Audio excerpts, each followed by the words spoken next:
Orsiýetiň prezidenti Vladimir Putin Ukrainada barýan urşuň 7 aýa golaýlama bilen Kiýewiň garşylykly hüjüme geçip giderilen çäklerini ýygyny alyp başlamagynyň arasynda Russiýada bölekleýin harby mobilizasiýa eglan etdi. Şeýle-de Putin harby çağırşy eglan etmek bilen bir hatarda günwatary Orsiýetiň öz çägini goramak üçin ähli tirişdäni ulanjakdygyny, munyň boş gep däldigini duýdurdy.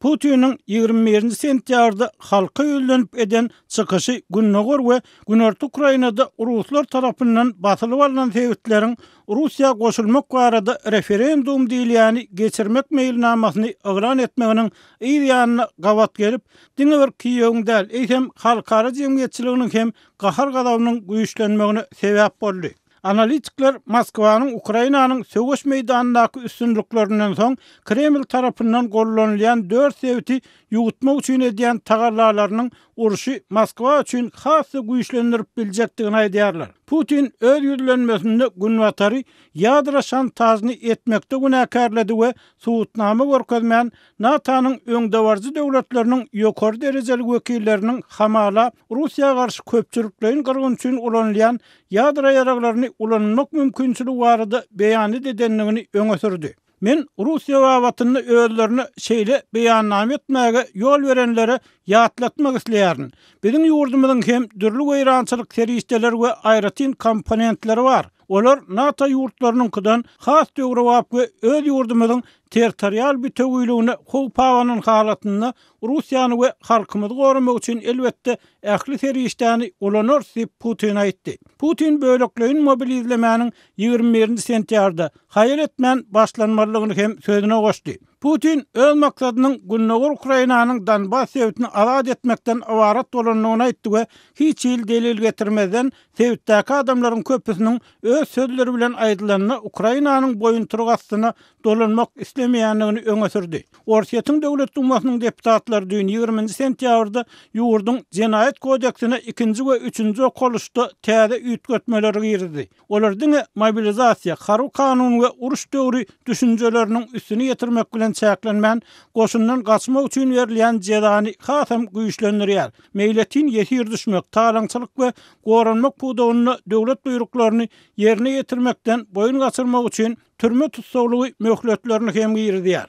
Günwatar liderleri Moskwanyň Ukrainada basyp alan ýerlerine Kreml tarapyndan bellänen häkimiýetleriň ýakyn günlerde bu sebäpleriň Orsiýete goşulmak barada referendum geçirmek meýilnamalaryny ret etdiler. ABC-nyň Milli Howpsuzlyk goýunça geňeşçisi Jake Sullivan Washingtonyň beýle referendumuň geçirilmegini ikuwsuz ret edenligini aýtsa, Germaniýanyň kansleri Olaf Scholz we Fransiýanyň prezidenti Emmanuel Macron aýry-aýrylykda pikirlerini aýdyp, Moskwa tarapdar separatistlerin 23 sentýarda Russiýa tarapyndan batylyp alynan 4 sebäpde başlanjak referendumlaryny galyp diýip häsiýetlendirdi. Kanada we Ýewropa Birleşigi bolsa meýilleşdirilen referendumlary ýadgaryp çykyş etdi. Britaniýanyň gorunmak sekretary Ben Wallace Putiniň mobilizasiýa eglan etmegini onuň öz sözüniň şogsullyga uçuranlygyny boyun almak hökmüne häsiýetlendirdi. Gollandiýanyň premier ministri Mark Rutte Putiniň mobilizasiýa baradaky buýrugynyň Kremlin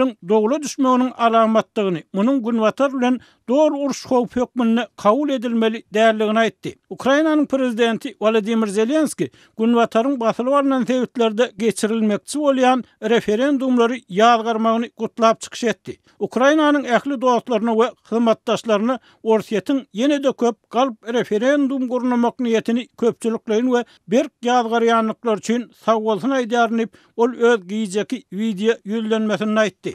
Öň hatyrdaky ýagdaý inisiatywanyň Ukraina degişlidigini aýdyň görkezýär diýip ol sözüniň üstüne ýetirdi. Haýsam bolsa bir ýerdäki gyýkylyk galmagal ýa-da bildiriş sebäpli biziň pozisiýalarymyz üýtlenmeýär. Biz bu meselede öz hyzmatdaşlarymyzdan doly gorlaw tapýar diýip prezident nygtady. Orsiýet, Donetskde we Luhanskda separatistlerin gözegçiligine galýan ýerleri fevral aýynyň aýagyna Ukraina garşy alyp barýan hüjümine başlamasyndan bir näçe gün öň garasyz döwlet hökmüne resmi taýdan ikrar etdi. Orsiýetiň Howpsuzlyk Geňeşiniň başlygynyň ornatary öňkü prezident Dmitri Medvedev 20 sentýarda referendumlardan soň geýsiýasy üýtgeşmäniň ýa-da dolanygsyz boljakdygyny we täsir ütleriň Orsiýetiň bir bölegine öwüriljekdigini ýazdy.